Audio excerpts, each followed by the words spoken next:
The People's National Party has chastised the Jamaica Labour Party over what it called the misuse of public funds within the agricultural sector. They called on the Andrew Holness-led administration to immediately address the rising concerns within the sector, with specific interest in the Farm Roads program. The People's National Party further wrote to the Auditor General requesting a full investigation into the Farm Roads rehabilitation program undertaken by RADA. The accusations were, however, rejected by the RADA chairman. Leader of the opposition, Dr. Peter Phillips, is criticizing the Jamaica Labour Party in light of a performance audit report of the Rural Agricultural Development Authority, RADA. The report, which was conducted in October by the Auditor General's Department, assessed RADA's management of the rehabilitation of farm roads over the period 2015 to 2016 and 2018 to 2019. 112 road rehabilitation contracts valued at $1.6 billion were reviewed, but RADA only accounted for 4 contracts valued at $90.8 million. Those breaches in and of themselves point to a serious pattern of misuse of public funds. Dr. Phillips notes that the heart of the scandal is that 2 government agencies, both RADA and the National Works Agency, were tasked with the same work to clear 1 kilometer per road. However, both entities received varying rates. Agency doing contracts at $10 million per kilometer. The other agency, $150,000 per kilometer, a difference of over 6,000%. We can confirm that in at least 2 instances, bushing was paid for at this rate. Dr. Phillips says this is another massive rip-off scheme by another agency of the government. We need to know the rates paid for bushing. We need to know whether similar contracts were issued for other parishes and at what rates. They also need to confirm which parishes, if it was done in other parishes. He is suggesting that the Auditor General conducts a full financial report of RADA alongside a full investigation by MOCA. Prime Minister at minimum should relieve the ministers responsible in this instance, Ministers Audley Shaw and J.C. Hutchinson, who have portfolio responsibilities for RADA until these investigations are complete. The People's National Party, PNP, has taken further action in investigating the Rural Agricultural Development Authority, RADA. This follows Tuesday's press conference where the opposition leader, Dr. Peter Phillips, made this statement. We have identified evidence that in St. Thomas alone, total contracts were prepared in the amount of $1.6 billion, more than 3 times the amount originally budgeted island-wide. And that $1.6 billion was for bushing alone. According to the PNP, the Auditor General should examine the funds spent by RADA on the bushing program in St. Thomas with urgency, as the recent claims being made by the RADA chairman are far-fetched, according to its findings. We can state categorically that the spend in St. Thomas for the year 2017-18, which is the year that they have referenced, is just about $31 million on 5 or 6 roads, and also that the spend in St. Thomas between 2015 to 2018 is approximately $74 million. The PNP says Mary's statement is simply an attempt to detract from RADA's alleged breach of government financial rules. The party is now comparing RADA to other scandals.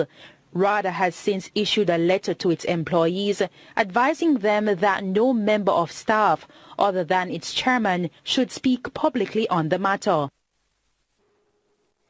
Khadija Thomas there ending that report. We'll take a break on CVM Live Extra. More when we come back.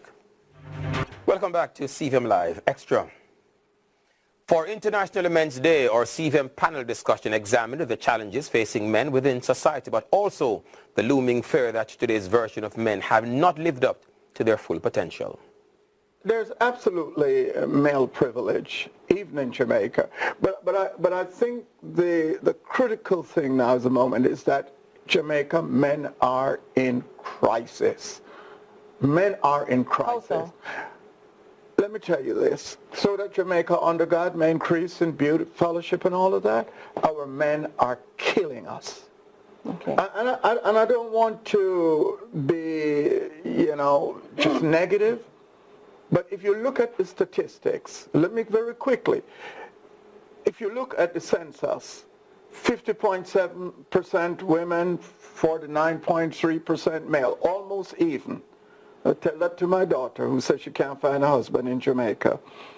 Life expectancy, men 68 years, women 75. Literacy, men 80%, women 90%. University, men 30%, women 70%. Homicide rate, men 98% of the perpetrators, women 2%. Every single area, women are outperforming men in Jamaica. So before we jump in with you, Emmanuel, we're going to ask you, Dr. Samaj, are men in crisis? Absolutely. Anything that kills people kills more men than women. From conception to death, 90% of reproductive waste is male. So between conception and birth, it's almost like nature. 90% of reproductive waste, explain that for me.